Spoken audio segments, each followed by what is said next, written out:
kurikulum sekolah dasar. Selamat menyaksikan. Ladies and gentlemen, may I have your attention, please? The show starts in 10, 9, 8, 7,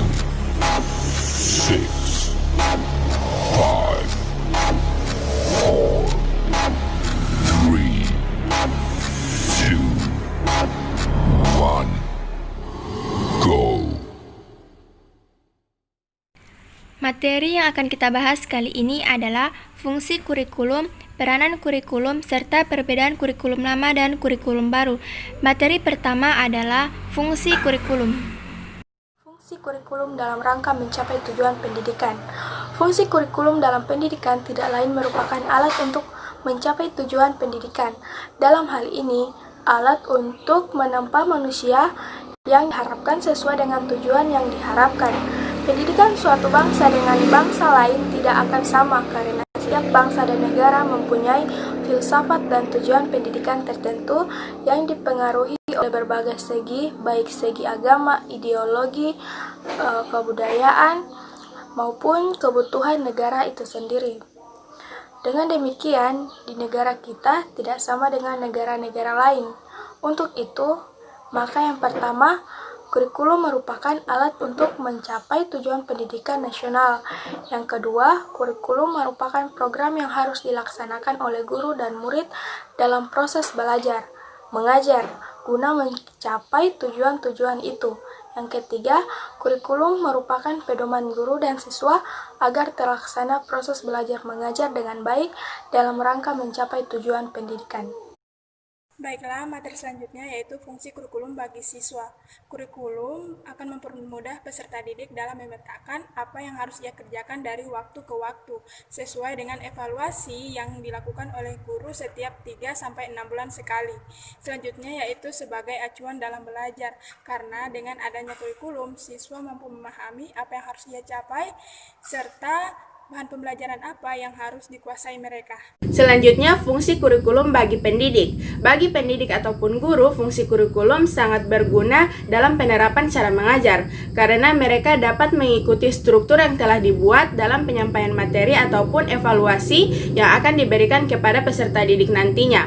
Fungsi kurikulum di sini juga dapat diartikan sebagai pedoman kerja bagi pihak pendidik ataupun guru. Fungsi kurikulum pada orang tua adalah sangat vital dan krusial. Orang tua memiliki banyak waktu untuk membimbing anaknya di rumah. Guru hanya menjadi provokator ataupun penerus daripada ilmu-ilmu lain, dan kemudian peran orang tua lah yang membimbing anaknya di rumah. Dalam penerapan kurikulum K13, orang tua diikut sertakan untuk membimbing anaknya. Namun, para praktisi ataupun para pengkritik lembaga-lembaga pendidikan mengkaji bahwa sekarang orang tua lebih mempertanggungjawabkan anaknya dalam hal mendidik itu lebih ke guru. Tapi yang sebenarnya diikutsertakan dalam dunia kurikulum, apalagi penerapan K13 sekarang, orang tua lah yang menjadi provokator utama dalam membimbing anaknya. Yang selanjutnya, fungsi kurikulum bagi sekolah dan dinas pendidikan, yaitu untuk menyeragamkan pengetahuan dalam sebuah kelompok. Selain itu juga menyesuaikan pendidikan yang berada di suatu tempat yang memiliki letak geografis, keadaan sosial, serta budaya masing-masing. Selanjutnya adalah fungsi kurikulum bagi kepala sekolah. Seperti yang kita ketahui, kepala sekolah merupakan pemimpin dan manajer yang sangat menentukan dinamika sekolah menuju gerbang kesuksesan dan kemajuan di segala bidang kehidupan. Kapasitas intelektual, emosional, spiritual, dan sosial kepala sekolah berpengaruh besar terhadap efektivitas kepemimpinannya. Dalam hal ini, fungsi kurikulum bagi kepala sekolah adalah sebagai barometer atau alat pengukur keberhasilan program pendidikan di sekolah yang dipimpinnya. Kepala sekolah dituntut untuk menguasai dan mengontrol apakah kegiatan proses pendidikan yang dilaksanakan itu berpijak pada kurikulum yang berlaku atau tidak. Fungsi kurikulum selanjutnya yaitu fungsi kurikulum bagi pengawas. Bagi para pengawas, fungsi kurikulum dapat dijadikan sebagai pedoman, patokan, atau ukuran dan menetapkan bagaimana yang memerlukan penyempurnaan atau perbaikan dalam usaha pelaksanaan kurikulum dan peningkatan mutu pendidikan. Fungsi kurikulum bagi masyarakat yang pertama ikut memberikan bantuan guna memperlancar pelaksanaan program pendidikan yang membutuhkan kerjasama dengan pihak orang tua atau masyarakat. Yang kedua ikut memberikan kritik atau saran yang membangun dalam rangka penyempurnaan program pendidikan di sekolah agar lebih serasi dengan kebutuhan masyarakat dan lapangan kerja. Yang ketiga, masyarakat bisa mengetahui apakah pengetahuan, sikap, dan nilai serta keterampilan yang dibutuhkannya relevan atau tidak dengan kurikulum suatu sekolah. Fungsi kurikulum bagi pemakai lulusan yang pertama ikut memberikan kontribusi dalam memperlancarkan pelaksanaan program pendidikan yang membutuhkan kerjasama dengan pihak orang tua dan masyarakat. Yang kedua, ikut memberikan kritik dan saran yang konstruktif demi penyempurnaan program pendidikan di sekolah agar lebih serasi dengan kebutuhan masyarakat dan lapangan kerja. Yang ketiga, instansi atau perusahaan yang mempergunakan tenaga kerja yang baik dalam arti kuantitas dan kualitas agar dapat meningkatkan produktivitas. Nah, berikut mengenai fungsi kurikulum bagi suatu instansi atau perusahaan. Instansi atau perusahaan yang mempergunakan tenaga kerja bisa menggunakan kurikulum untuk meningkatkan kuantitas produk atau kualitas pekerja yang nantinya akan memperlancarkan suatu bisnis bagi perusahaan atau instansi tersebut. Selain itu, dapat memberikan kritikan atau saran yang membangun dalam rangka program pendidikan di sekolah agar lebih serasi dengan kebutuhan masyarakat dan lapangan kerja. Yang terakhir yaitu fungsi kurikulum bagi penulis buku ajar. Yang pertama, untuk dijadikan pedoman dalam menyusun bab-bab dan sub-subbab beserta dengan isinya. Yang kedua, bagi para penyusun buku ajar, memahami kurikulum merupakan suatu keharusan karena dalam menyusun buku ajar yang sesuai dengan kehendak kurikulum, maka cara satu-satunya yaitu dengan membaca dan memahami kurikulum itu sendiri.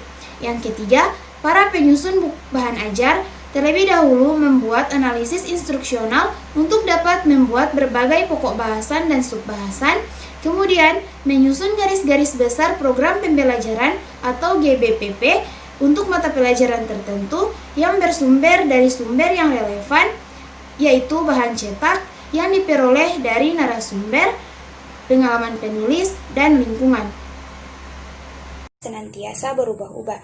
Nilai-nilai yang sudah tidak sesuai dalam kehidupan masyarakat perlu dihilangkan dan diperbaiki agar dapat sesuai dengan proses yang terjadi pada masa sekarang.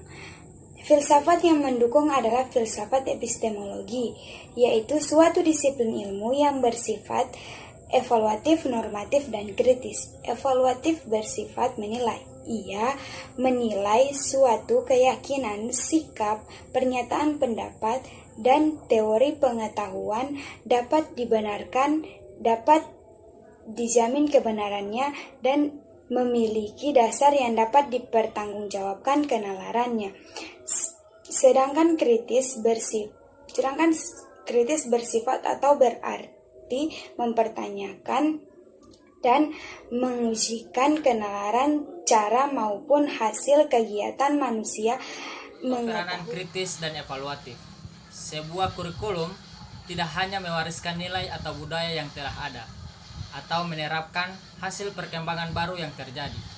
Namun, kurikulum juga berperan dalam menilai, memilih nilai, dan budaya, serta pengetahuan baru yang akan diwariskan kepada peserta didik, agar diterapkan dalam kehidupan masyarakat.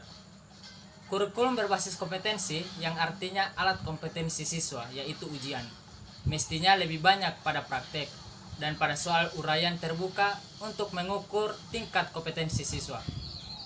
Jadi, kesimpulan dari peran kurikulum yang telah dijelaskan tentu saja harus berjalan secara seimbang dan harmonis agar dapat memenuhi tuntutan keadaan. Jika tidak, akan terjadi ketimpangan-ketimpangan yang menyebabkan peranan kurikulum persekolahan menjadi tidak optimal. Menyelaraskan ketiga peranan kurikulum tersebut menjadi tanggung jawab semua pihak yang terkait dalam proses pendidikan, di antaranya guru, kepala sekolah, pengawas, orang tua, serta siswa dan masyarakat. Dengan demikian, pihak-pihak yang terkait tersebut idealnya dapat memahami betul apa yang menjadi tujuan dan isi dari kurikulum yang diterapkan sesuai dengan bidang tugas masing-masing. Yang pertama yaitu peranan konservatif. Peranan ini menekankan bahwa kurikulum itu dapat dijadikan sebagai sarana dan tanggung jawab sekolah sebagai suatu lembaga pendidikan untuk mewariskan nilai-nilai dan budaya yang dianggap masih relevan dengan masa kini kepada generasi muda, yakni siswa. Sebagai lembaga sosial, sekolah diharapkan dapat memengaruhi dan membina perilaku siswa sesuai dengan nilai-nilai sosial yang ada di masyarakat. Siswa perlu memahami dan menyadari norma-norma dan pandangan hidup masyarakatnya, sehingga ketika mereka kembali ke masyarakat, mereka dapat menjunjung tinggi dan berperilaku sesuai dengan norma-norma tersebut. Jadi, peran konservatif dalam kurikulum memiliki arti yang sangat penting. Menambahkan pengertian atau pemahaman peranan konservatifnya, yaitu melalui peranan konservatifnya kurikulum berperan dalam menangkal berbagai pengaruh yang dapat merusak nilai-nilai luhur masyarakat, sehingga keejangan dan identitas masyarakat akan tetap terpelihara dan dengan baik. Filsafat konservatisme adalah sebuah sifat politik yang mendukung nilai-nilai tradisional. Istilah ini berasal dari bahasa Latin cover, ver, melestarikan, menjaga, memelihara dengan mengamalkan. Karena berbagai budaya memiliki nilai-nilai yang mapan dan berbeda-beda. Kaum konservatif sebagai kebudayaan yang mempunyai tujuan yang berbeda-beda pula. Itu yang bisa saya sampaikan. Sekian, terima kasih. Contoh peran konservatif yaitu pada tahun 1947 adanya perubahan kisi-kisi pendidikan dan orientasi pendidikan Belanda ke kepentingan nasional. Kisi-kisi pendidikan nasional antara lain, yang pertama, asas pendidikan yang ditetapkan Pancasila baru dilaksanakan pada tahun 1950. Yang kedua, mengurangi pendidikan pikiran, mengutamakan pendidikan watak, kesadaran bernegara dan bermasyarakat. Materi pelajaran dihubungkan dengan kejadian sehari-hari. Seorang guru mampu memberikan pengaruh positif serta membina perilaku para peserta didik sesuai dengan nilai-nilai sosial yang ada di lingkungan masyarakat, sehingga para peserta didik mampu berinteraksi dengan lingkungan. Peran kreatif. Sekolah memiliki tanggung jawab dalam mengembangkan hal-hal baru guna untuk memenuhi tuntutan zaman. Sebab pada hakikatnya masyarakat itu tidak bersifat statis, melainkan bersifat dinamis, dengan artian sering berubah-ubah dari tahun ke tahun. Karena itu, kurikulum harus mampu menjawab setiap tantangan sesuai dengan perkembangan dan kebutuhan masyarakat yang sering berubah-ubah. Nah, dalam peran kreativitasnya, kurikulum harus mengandung hal-hal baru atau ide-ide baru yang bisa digunakan oleh para siswa dalam mengembangkan potensi-potensi yang ada pada dirinya, agar dapat berperan aktif dalam kehidupan sosial masyarakat yang senantiasa bergerak maju atau dinamis. Dengan kata lain, kurikulum harus menyesuaikan dengan perkembangan yang ada dalam masyarakat sesuai dengan perkembangan zaman. Nah, begitu juga dengan kurikulum. Kurikulum itu harus menyesuaikan dengan kebutuhan masyarakat. Kemudian, dalam kurikulum itu harus ada yang namanya kreativitas agar dapat memancing suatu ide-ide baru dalam dunia pendidikan. Misalnya dalam penerapan belajar dan pembelajaran. Kita tidak bisa hanya menerapkan satu metode, melainkan beberapa metode, kemudian harus menggunakan cara-cara yang kreatif atau ide-ide yang baru agar dapat memancing potensi siswa-siswa atau dari murid-murid tersebut. Jadi, mereka akan mulai tertarik, kemudian kita bisa dapat melihat potensi-potensi yang ada dalam Saya diri. Rika Pratiwi akan melanjutkan materi dari teman saya Apriani Lajuru. Kurikulum berperan dalam mengembangkan, menciptakan, dan menyusun suatu hal yang baru sesuai dengan kebutuhan masyarakat pada masa sekarang dan yang akan datang. Untuk mendukung semua itu, maka kurikulum dibuat agar dapat menciptakan pengetahuan baru, pengalaman, cara berpikir, kemampuan yang dibutuhkan dalam hidup bermasyarakat.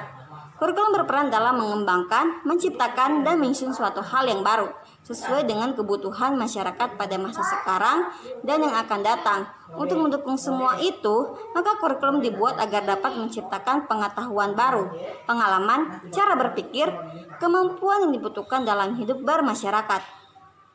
Contoh peran kreatif yaitu pada tahun 1954, kurikulum gaya lama tujuan pendidikan tidak dinyatakan secara jelas.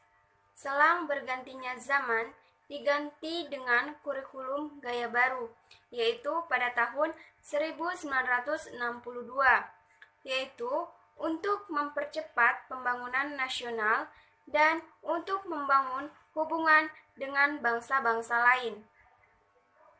Yang ketiga yaitu peranan kritis dan evaluatif. Tidak setiap nilai dan budaya lama harus tetap dipertahankan. Hal ini dikarenakan nilai dan budaya lama tidak lagi sesuai dengan tuntutan perkembangan masyarakat. Namun, ada kalanya nilai dan budaya baru itu tidak sesuai dengan nilai-nilai lama yang masih relevan dengan tuntutan perkembangan zaman.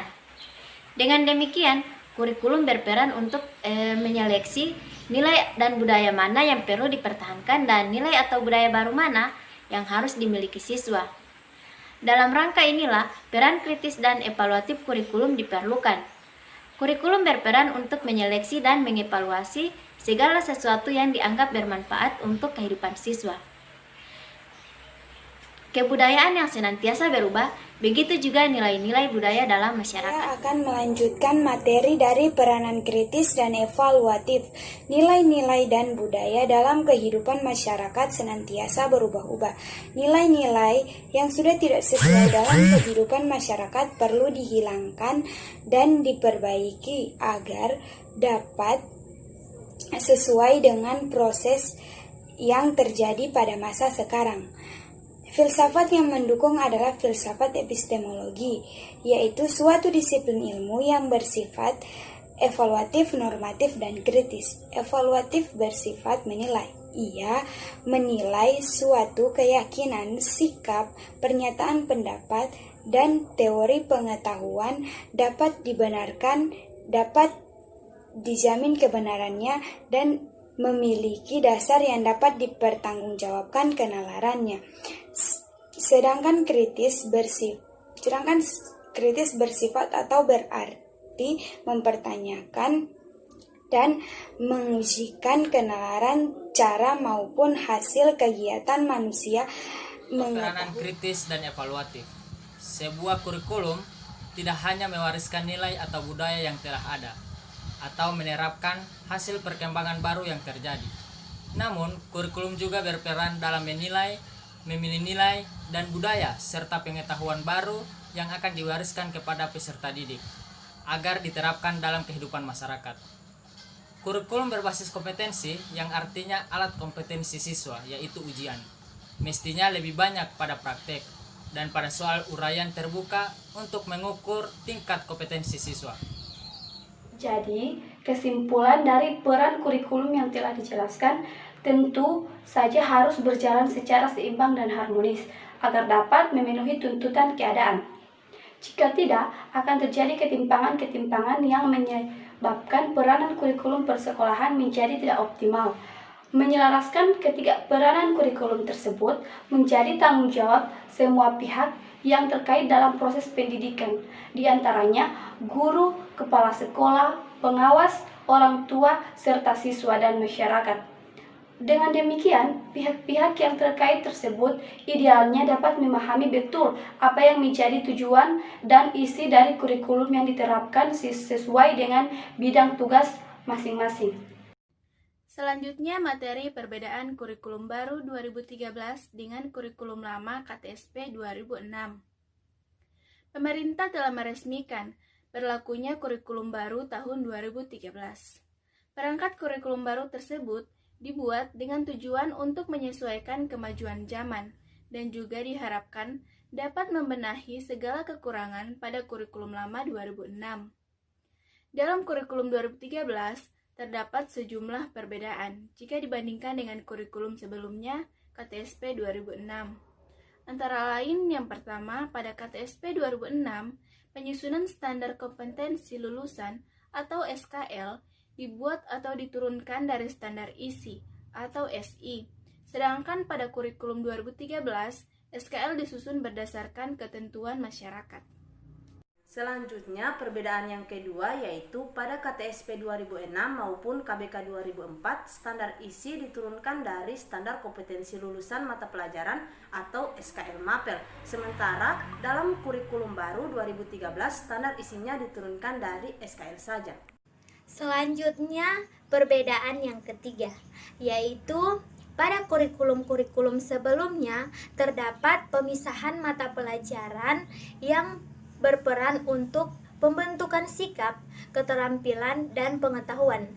Sedangkan pada kurikulum 2013 dirancang agar semua mata pelajaran saling berkontribusi terhadap pembentukan sikap atau afektif, keterampilan atau motorik, dan pengetahuan atau kognitif. Selanjutnya, perbedaan kurikulum yang keempat. Kurikulum 2006 kompetensi diturunkan dari mata pelajaran. Nah, standar dalam proses pembelajaran ini terdiri dari eksplorasi, elaborasi, dan konfirmasi. Dalam kurikulum 2006, jumlah jam pelajaran lebih sedikit, tetapi jumlah mata pelajaran lebih banyak dibanding kurikulum 2013. Nah, dalam kurikulum 2013, mata pelajaran diturunkan dalam kompetensi yang ingin dicapai. Standar dalam proses pembelajaran ini terdiri dari mengamati, menanya, mengolah, menyimpulkan, menyajikan, dan mencipta. Nah, dalam kurikulum 2013 ini, jumlah jam pelajaran lebih banyak, tetapi jumlah mata pelajarannya lebih sedikit. Baiklah, perbedaan selanjutnya yang kelima yaitu ada pemisahan yang jelas dalam pembagian mata pelajaran pada KTSP maupun KBK. Sedangkan di kurikulum 2013, semua mata pelajaran diikat oleh kompetensi inti atau KI pada tiap-tiap kelas. Kompetensi inti ini pada tiap-tiap kelas menjadi unsur perorganisasi atau organizing elements kompetensi dasar, di mana semua kompetensi dasar dan proses pembelajaran dikembangkan untuk mencapai kompetensi yang dinyatakan dalam kompetensi inti. Melalui kompetensi inti ini, integrasi vertikal berbagai kompetensi dasar pada kelas yang berbeda dapat dijaga. Pada kurikulum 2013, kompetensi inti ini semua mata pelajaran terdiri dari 4 kompetensi inti, yaitu yang pertama, kompetensi inti 1 atau KI1 untuk kompetensi inti sikap spiritual, dan yang kedua, kompetensi inti 2 atau KI2 untuk kompetensi inti sikap sosial, dan yang ketiga, kompetensi inti 3 atau KI3 untuk kompetensi inti pengetahuan, dan yang keempat, kompetensi inti 4 atau KI4 untuk kompetensi inti keterampilan. Baik, kita lanjut pada poin yang keenam, yaitu ditinjau dari aspek perkembangan kurikulum. Di sini pada KTSP tahun 2006, pengembangannya sampai pada kompetensi dasar atau KD. Nah, sedangkan pengembangan kurikulum pada kurikulum 2013 sampai pada buku teks dan buku pedoman guru. Selanjutnya ialah pembelajaran tematik pada KTSP 2006 diterapkan pada kelas 1, 2, dan 3 dengan mengacu pada mata pelajaran. Sedangkan pada kurikulum 2013, semua kelas 1 sampai dengan 6 menerapkan pembelajaran tematik integratif yang mengacu pada kompetensi. Kurikulum berorientasi pada masa lampau karena berisikan pengalaman masa lampau. Guru mengajarkan berbagai hal yang telah dialami sebelumnya. Di lain pihak, kurikulum baru berorientasi pada masa sekarang. Pengajaran berdasarkan unit atau topik dari kehidupan masyarakat, serta sesuai dengan minat dan kebutuhan para siswa. Kurikulum lama tidak berdasarkan filsafat pendidikan yang jelas, sulit dipahami, dan tidak ada kesatuan pendapat di antara kalangan guru tentang filsafat pendidikan yang dianut tersebut. Akibatnya, setiap guru memiliki tafsiran sendiri tentang berbagai hal yang akan diajarkan kepada siswa, sehingga pengajaran tidak konsisten dengan pengalaman yang diperlukan siswa. Di lain pihak, kurikulum baru berdasarkan pada filsafat pendidikan yang jelas, yang dapat diajarkan ke dalam serangkaian tindakan yang nyata dalam kehidupan sehari-hari. Perbedaan selanjutnya, jumlah jam belajar pada kurikulum 2013 lebih banyak dari kurikulum lama. Namun, tingkat kompleksitas materi pembelajarannya lebih sedikit, sehingga diharapkan beban belajar siswa lebih ringan. Penambahan jumlah jam pelajaran dilakukan dengan alasan yang pertama, perubahan proses pembelajaran dan proses penilaian. Proses pembelajaran dalam kurikulum 2013 akan lebih menitikberatkan pada praktek. Penilaian juga akan lebih pada penilaian proses. Yang kedua, perbandingan dengan negara-negara lain menunjukkan bahwa jumlah jam pelajaran di Indonesia termasuk singkat. Yang ketiga, dengan penambahan jam pelajaran akan membuat siswa lebih sering berada di sekolah. Hal ini diharapkan akan membuat sekolah lebih leluasa dalam memberikan pembelajaran karakter atau moral. Baiklah, materi ke-9 yaitu tentang materi ajar Pancasila dalam kurikulum baru. Lebih ditekankan dibandingkan dengan kurikulum lama. Dalam hal ini, Pancasila dalam kurikulum baru lebih lama pembelajarannya dibandingkan Pancasila dalam kurikulum lama. Jadi, dengan porsi jam pembelajaran yang lebih lama. Selain itu, istilah mata pembelajaran juga diubah dari PKN menjadi PPKN. Terima kasih. Perbedaan yang terakhir, nomor 10, pada kurikulum sebelumnya, komponen mata pelajaran IPA dan IPS diberikan pada semua jenjang kelas 1 sampai 6. Sedangkan pada kurikulum baru, keduanya mulai diperkenalkan pada kelas tinggi, kelas 4 sampai kelas 6. Sekian dan terima kasih. Terima kasih, itulah video pembelajaran dari kami. Wassalam.